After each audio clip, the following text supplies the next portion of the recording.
Hello everyone. So today we are going to solve this integration. Okay, for solving this, first we need to know, firstly we will write like this. Okay, integral.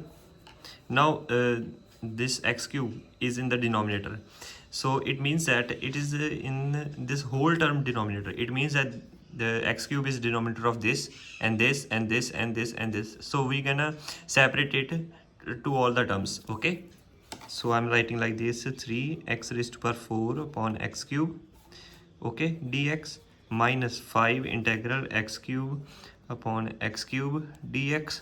Okay,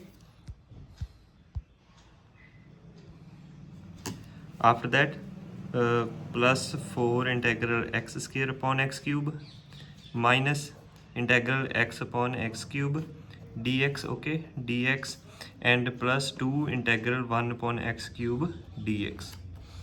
Now I gonna more simplify this, so this is equals to 1. Okay, here power is 0, so the 3 integral x dx minus 5, this cancels out each other, so integral 1 dx plus, and this is x square and this is x cube, so it will be x, here 0, here 1 over x. It means I can write it like 4 integral x raised to power minus 1 dx. We know that if there is 1 over x and its whole power is his whole power is 1, so we can, if we want to reciprocate it, like we want the x on this upper side, a numerator, so we have just put a negative sign on the power.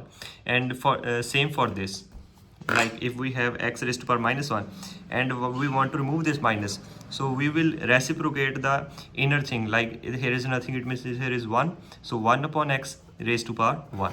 Okay, after that is this minus, it is 1 2, so it will be x raised to power minus 2 dx, and plus 2 x raised to power minus 3 integral dx. So now we will apply the power formula for integration, which is equals to 3x square upon 2 minus 5x. Okay, here is nothing, it means here is x raised to power 0. Okay, x raised to power 0, this is equal to x raised to power 0 plus 1 over 0 plus 1, so that's why here is x, plus 4 x raised to power minus 1 plus 1, so its integration is log mod x. Okay, so minus its integration x raised to power minus 1 upon minus 1 plus 2 x raised to power minus 2 upon minus 2 plus c, 3 by 2 x square minus 5x plus 4 log mod x minus minus plus 1 upon x, because here is negative, these two cancels each other, minus plus minus minus 1 upon x square plus c. I hope you understand. So this is our question. Thanks for watching, and like if you want, and subscribe my channel.